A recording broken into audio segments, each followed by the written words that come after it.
들리히 본회퍼 목사는 우리가 받은 은혜에 대해서 값싼 은혜와 값진 은혜로 나누어서 설명을 합니다. 다시 말해서 우리가 값싼 은혜의 길을 가서는 하나님이 주신 진정한 값진 은혜의 그 깊이를 알지 못한다는 것이지요. 이 본회퍼 목사가 말하는 이 값싼 은혜는 교회의 치명적인 적이라고 말합니다. 그래서 오늘날 우리는 이 값싼 은혜가 아니라 값진 은혜를 위해서 우리는 영적으로 싸워야 한다고 말하고 있습니다. 그가 정의하는 값싼 은혜는 이렇습니다. 회개 없이 죄의 용서가 가능하다고 설교하는 것, 또 교회의 규율을 무시한 세례를 받는 것, 또 죄의 고백 없이 성만찬을 베푸는 것, 개인적인 죄의 고백이 없는 사죄의 확인을 해주는 것, 순종하지 않는데 하나님의 은혜를 바라고, 십자가 없는 은혜를 추구하고, 살아계신 예수 그리스도의 그 은혜가 없는, 그분의 길을 따르지 않는 은혜를 구하는 것, 그것이 바로 값싼 은혜라 말하고 있습니다. 그렇다면 이 본회퍼 목사가 말하는 값진 은혜는 무엇이겠습니까? 그는 주님의 말씀하신 그 비유들을 들어서 이렇게 설명합니다. 값진 은혜는 밭에 감추인 보물과 같다는 것입니다. 우리가 그 밭에 감추어진 보화의 비유를 잘 알고 있습니다. 이 보물을 얻으려는 사람은 자기의 모든 소유를 팔아서 기쁨으로 그 땅을 삽니다. 장사꾼이 전 재산을 다 팔아서 그 귀한 진주를 사는 것, 그것이 바로 값진 은혜라는 것입니다. 또한 값진 은혜는 왕이신 예수 그리스도의 다스림을 받는 것을 말합니다. 이것 때문에 자신의 눈이 실족을 하게 되면 그 눈마저도 뽑아버릴 수 있는 것, 그것이 바로 값진 은혜라는 겁니다.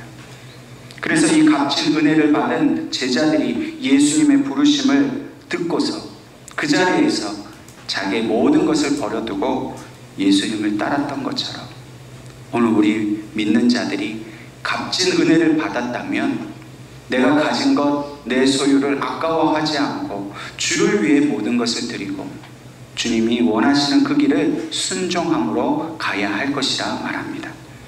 그리고 결론적으로 그는 이렇게 말합니다. 그리스도인은 자기를 포기하고 자신을 드러내지 않고 자신의 삶을 세상의 삶과 구별해야 합니다. 또한 은혜를 은혜답게 유지하여 값없이 받은 은혜의 선물을 세상에서 쏟아버리지 않도록 주의해야 합니다. 여러분, 우리는 은혜를 받은 자이기에 이 자리에 있습니다. 우리가 예수를 믿고 교회를 다니고 교인이 되었다는 것은 내가 원하는 것, 그것을 얻게 된다는 것을 의미하는 것이 아닙니다. 나의 평안함, 나의 만족, 나의 유익이 아니라 내게 속한 모든 것을 이뤘지만은 예수를 얻게 된 기쁨 때문에 살아가는 것, 그것이 바로 오늘 우리의 믿음의 길을 가는 자의 삶이라는 것입니다. 오늘날 우리 성도들이 신앙의 기초로 삼는 것이 두 가지가 있습니다. 그것은 바로 율법과 은혜입니다. 하나님께서는 모세를 통해서 이스라엘 백성들에게 율법을 주셨습니다. 그런데 그 율법을 지키는 자에게는 하나님께서 복을 내리시지만 그 율법을 하나라도 어기는 자는 하나님께서 죽음의 형벌을 내리셨습니다. 율법이 이스라엘 백성들에게 주신 하나님의 은혜이긴 하지만 그러나 그 율법을 지키고 행한다는 것은 너무나 어렵고 고통스러운 일이었습니다. 그러나 하나님께서는 예수 그리스도를 인간에게 주심으로 인해서 그 모든 율법의 마침이 되게 하셨습니다. 예수님이 율법의 마침이 되었다는 것은 바로 율법을 그 어긴 자에게 주시는 모든 형벌을 예수님께서 친히 다 십자가에서 담당하셨다는 것을 의미합니다. 예수님이 율법의 완성자가 되셨는데 그것은 더 이상 율법을 어긴 자가 죽지 않아도 된다는 것을 의미합니다. 왜냐하면 예수님이 우리의 모든 죽을 죄를 다 홀로 뒤집어 쓰고 죽으셨기 때문에 그 십자가에서 우리가 죄의 용서를 받는 은혜를 얻었습니다. 예수님이 우리가 그 율법을 어긴 죄로 인하여 죽으셔야 하는데 죽으심으로 우리가 죽어야 할 그 모든 죽음을 당하시고 그 대신 우리에게는 영생을 주셨다는 것입니다. 성경은 율법을 초등교사라, 옛날 말로는 몽학선생이라 그렇게 말합니다.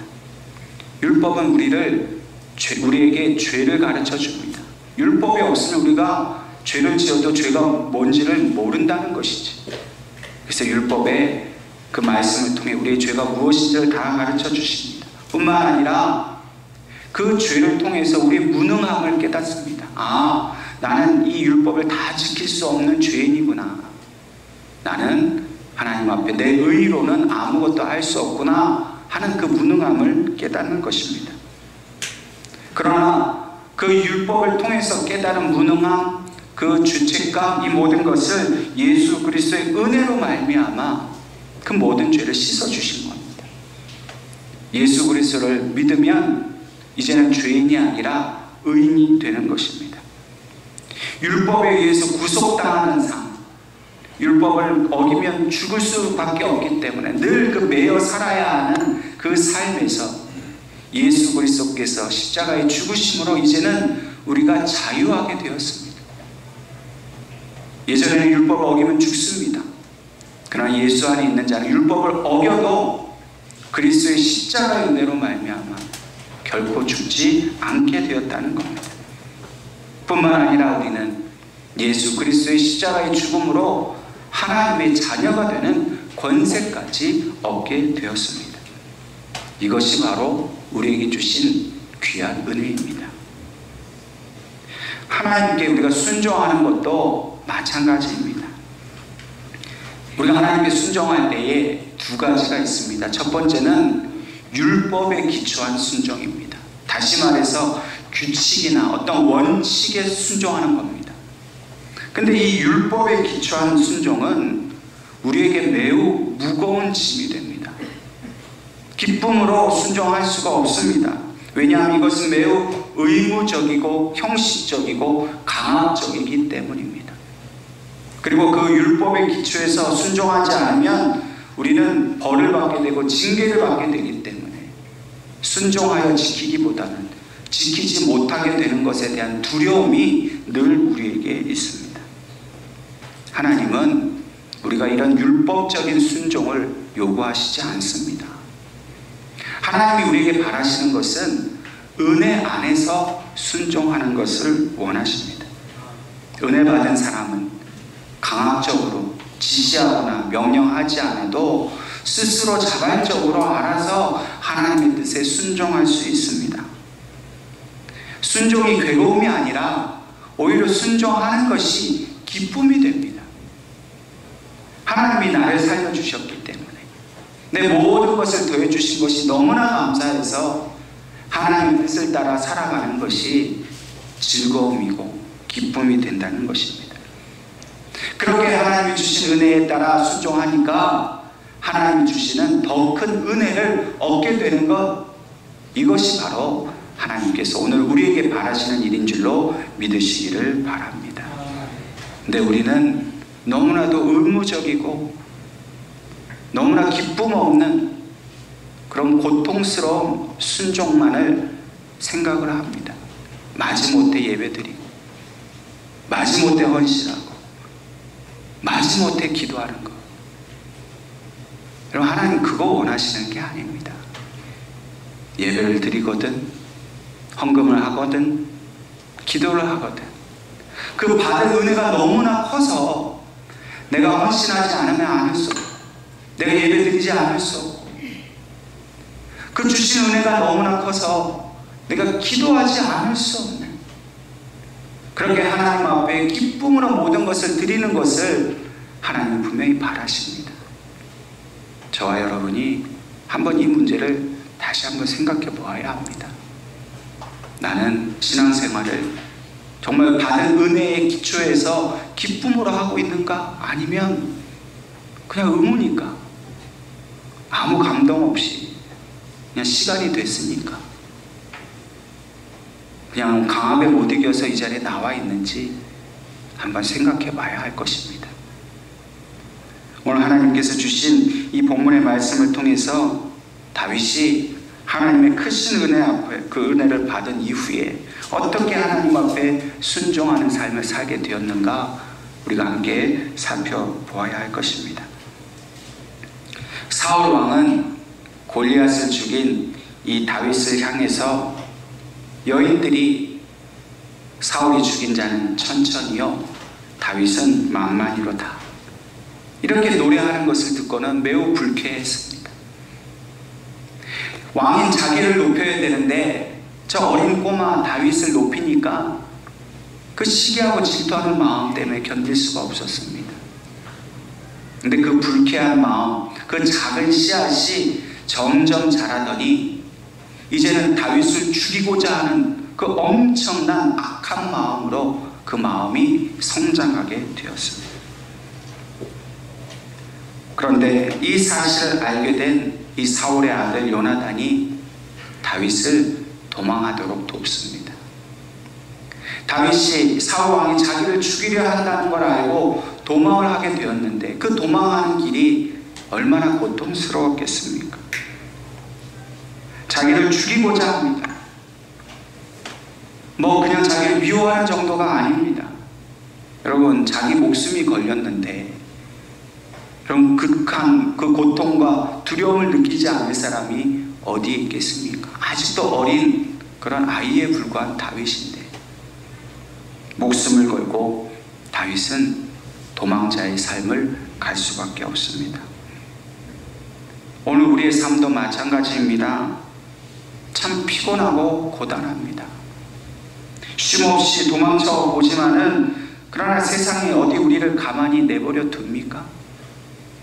우리를 시기하고 미워합니다. 우리가 세상의 법을 따르지 않고 물질과 탐욕의 길을 따르지 않고 하나님의 법을 따라가니까 우리를 가만히 내려두지 않는 겁니다. 끊임없이 시험합니다. 가정 문제로, 직장 문제로, 먹고 사는 문제로, 건강 때문에, 자녀들 때문에 기도 못하게 하려고, 교회 못 가게 하려고, 예배 못 드리게 하려고 얼마나 악한 것들이 우리를 괴롭히는지 모릅니다. 여러분 어디로 도망쳐야 피난처를 찾을 수 있겠습니까?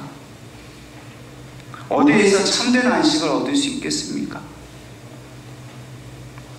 오늘 다윗이 이러한 쓸쓸한 마음으로 참담한 마음으로 도망을 치고 있는 것입니다. 오늘 본문 1절과 2절 말씀을 보면 다윗이 그렇게 도망을 하다가 엔게디라는 광야에 그가 숨게 되었습니다. 근데 그만 이 사울이 보낸 이 정탐꾼에 의해서 다윗이 숨어 있는 곳이 발각이 되었습니다. 사울은 다윗이 엔게디 광야에 숨어 있다는 이야기를 듣자마자 이스라엘 온 군대 중에 가장 이 정예 부대인 3,000명을 뽑습니다. 그리고 그가 숨어있는 들염소 바위로 향했습니다. 여러분 평안히 숨어있지도 못합니다. 금방 발각되어서 여러분 3,000명이나 되는 군대가 다윗 한 사람을 쫓아오는데 여러분 그 상황이 얼마나 두렵고 무서운 상황입니까? 그런데 우리가 여기서 주목할 것은 바로 이 엔게디라는 지역입니다.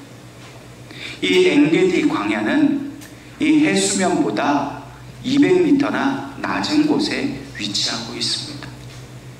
그러니까 이 지구에서 가장 낮은 땅이라고 불리는 곳이 바로 이 엔게디 지역입니다. 우리가 잘 알고 있는 그 사해 바다가 바로 이 엔게디 지역에 위치하고 있습니다.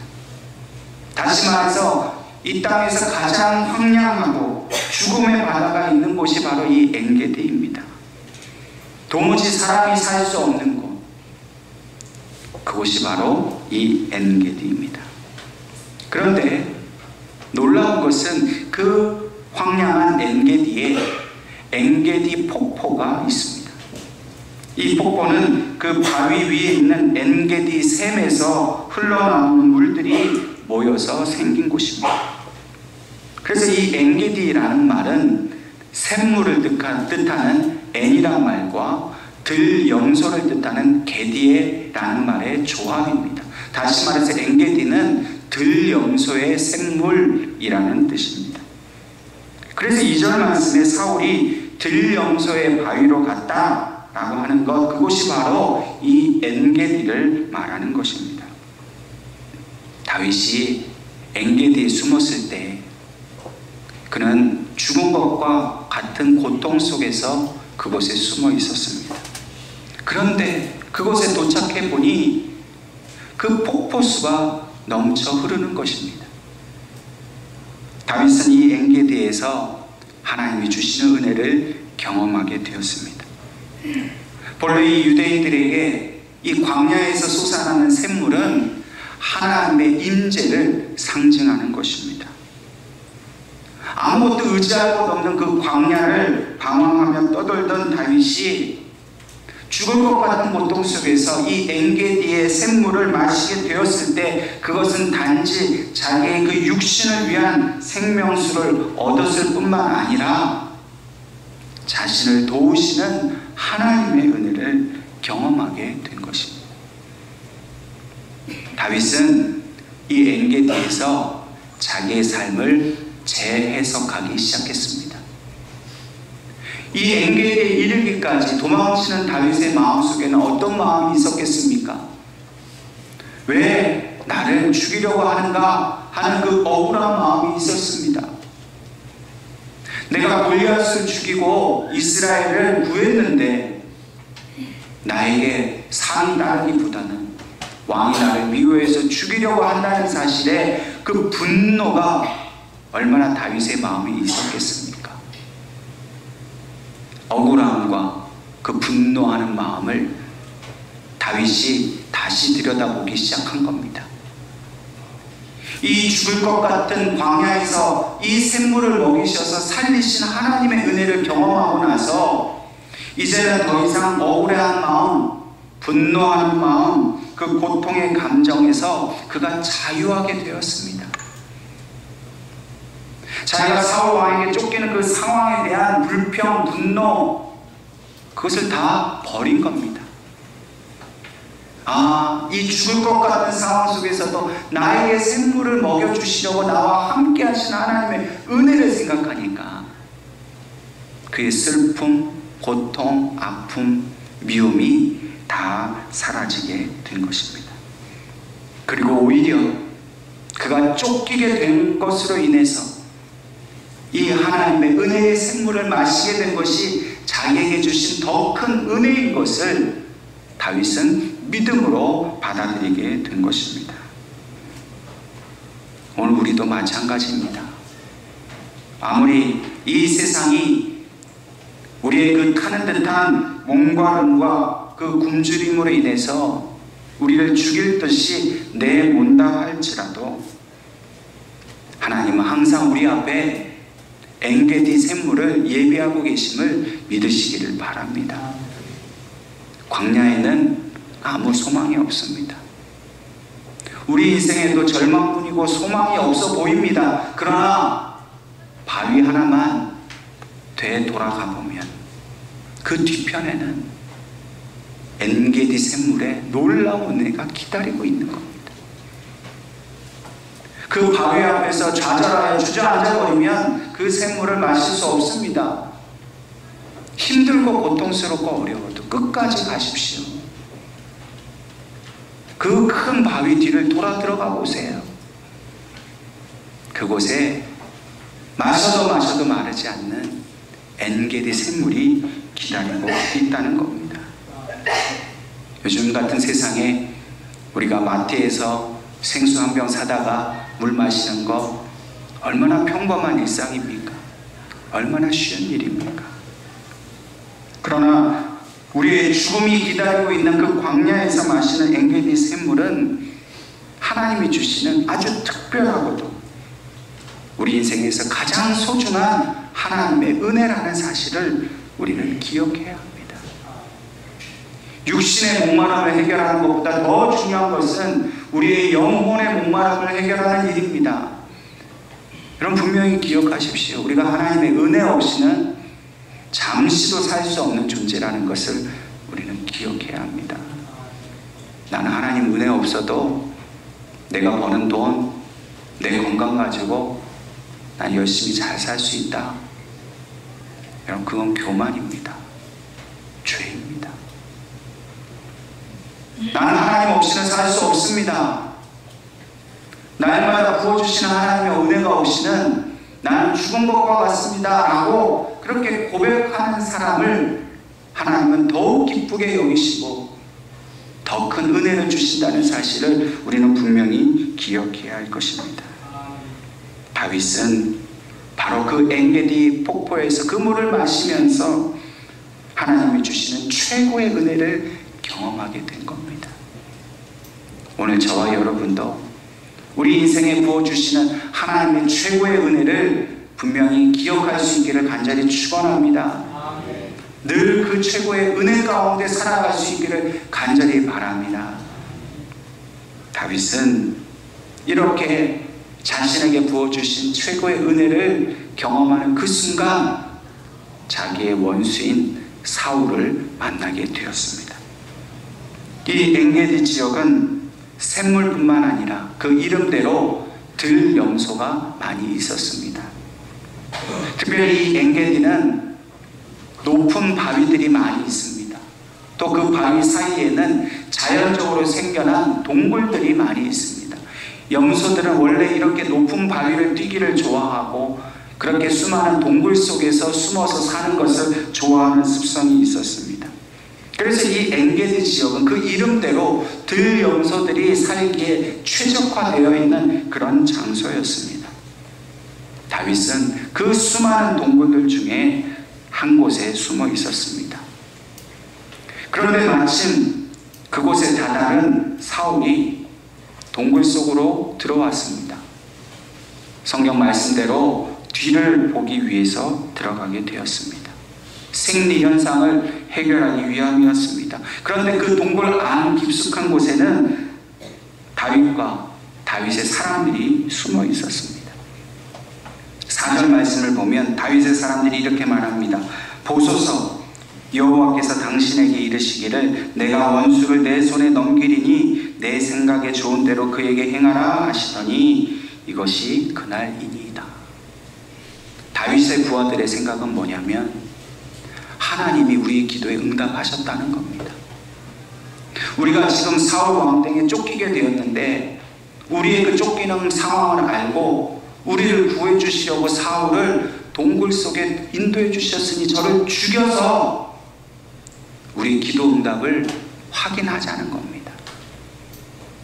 그런데 다윗은 어떻게 했습니까? 이 말을 듣고 흔들렸습니다.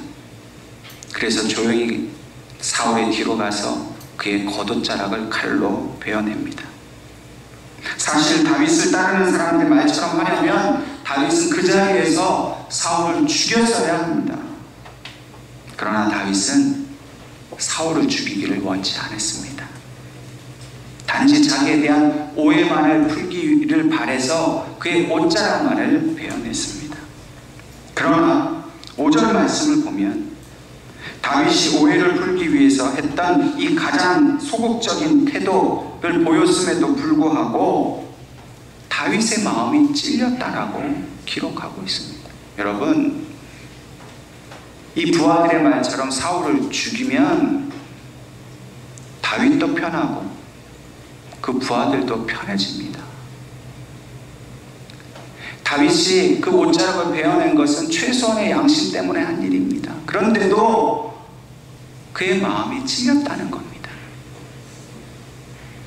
사실 사울이 이 다윗이 숨어있는 동굴에 뒤를 보려고 들어온 것이나 또 겉옷자락이 베어지는 것을 전혀 알지 못했다? 사실 이해하기 힘든 부분이죠. 어떻게 자기 옷이 베는 것을 모를 수가 있습니까? 그런데 이 모든 것이 바로 하나님의 섭리라는 것을 다윗은 알았습니다. 그가 우연히 들어온 게 아닙니다. 하나님이 사울을 다윗 왕 앞에 보낸 겁니다.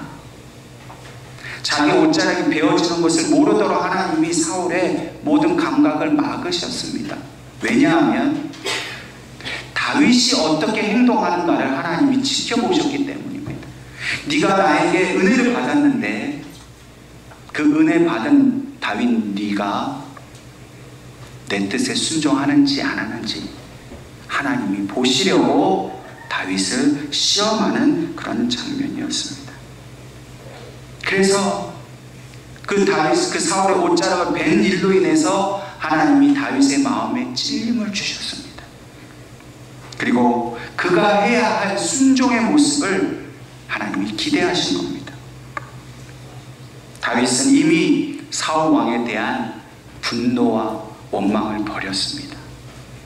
그 분노와 원망이 그대로 있었다면 분명히 다윗은 사울을 그 자리에서 죽였을 것입니다. 그런데 엔게디의 샘물을 마시고 나서 은혜를 얻고 나니까 사울 왕의 옷자락을 베는 것조차도 마음의 찔림이 일어났던 것입니다. 엔게디의 샘물을 마신 다윗은 그의 영혼이 새롭게 변화된 겁니다.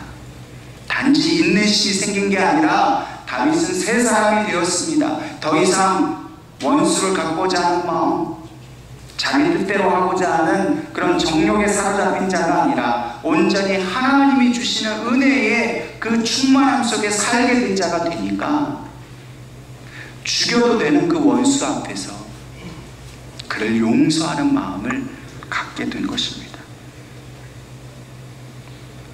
다윗은 자신의 고난과 고통 속에서 그 원수의 공격 앞에서도 자신의 피난처가 되어주시고 생명수가 되어주시는 하나님의 은혜를 최고의 감격으로 알게 되었습니다.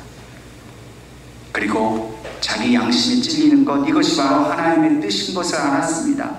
그래서 자기 부하들에게 하나님이 기름 부은 자를 내가 어떻게 죽일 수 있겠느냐. 다윗의 이 말은 하나님의 뜻에 전적으로 그가 순종하겠다라는 그런 표현이었습니다. 어쩌면 이 다윗의 부하들의 주장이 옳을지도 모릅니다. 그들의 간절한 소망은 사울이 죽는 일입니다. 사울만 죽으면 자신들은 더 이상 도망할 필요도 없습니다. 평안히 고향으로 돌아와서 가족들과 함께 여생을 재미있게 살면 되는 일입니다. 자기의 부하들을 생각하면 다윗이 얼마든지 그렇게 할 수도 있는 일이었습니다. 그럼에도 불구하고 다윗은 하나님의 뜻에 순종하기로 결단하였습니다. 엔게디의 샘물을 마시고 살게 하신 하나님의 은혜를 경험했기 때문에 그는 하나님을 두려워하는 마음을 가졌습니다. 아무리 사울이 자신의 원수가 되었지만 그는 하나님께서 기름 부어 세우신 사람인 것을 먼저 인정했습니다. 사울을 인정한 것이 아니라 그를 세우신 하나님을 인정했기 때문에 그 하나님 뜻에 다윗은 온전하게 순종한 겁니다. 순종은 은혜를 깨달은 자가 알게 되는 더 큰 은혜입니다. 여러분, 그냥 순종하라고 말로만 하는 순종, 은혜 없는 순종은 결코 이루어질 수 없습니다. 토마스 아켄피스는 자신의 책인 그리스도를 본받아에서 이렇게 말합니다. 순종을 피하고자 노력하는 자는 스스로 하나님의 은혜를 회피하는 자이다. 여러분, 하나님의 은혜를 정말로 받기를 원한다면 순종해야 합니다. 하나님께 정말로 은혜를 받았다면 내 마음대로 살지 말고 하나님의 뜻대로 순종하며 살아야 합니다. 여러분, 우리가 순종하는 마음이 없다면 그건 하나님의 은혜에서 우리가 떨어졌다는 것을 의미합니다. 하나님, 우리가 예배 드리기를 원하시고 기도하기를 원하십니다. 근데 예배 드리고 싶은 마음도 없고 기도하고 싶은 마음이 없다면 하나님이 주신 은혜를 잃어버렸다는 것을 의미합니다. 도무지 나는 하나님 뜻대로 살고 싶은 마음이 없다면 그것은 바로 하나님의 은혜가 이미 나에게서 떠났다는 것을 의미하는 것입니다. 순종은 어떠한 상황 속에서도 하나님의 뜻을 먼저 헤아리는 것입니다.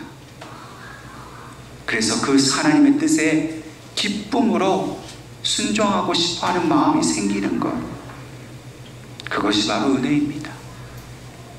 다윗이 만약 이 순종의 마음이 없었더라면 다윗은 더 큰 살인자가 되었을 것입니다. 하나님의 권위에 도전하는 더 큰 죄인이 되었을 것입니다. 그렇다면 이 다윗과 사울이 무엇이 달랐겠습니까? 여러분, 우리는 사울의 길을 가는 자가 아니요 다윗의 길을 가는 자입니다.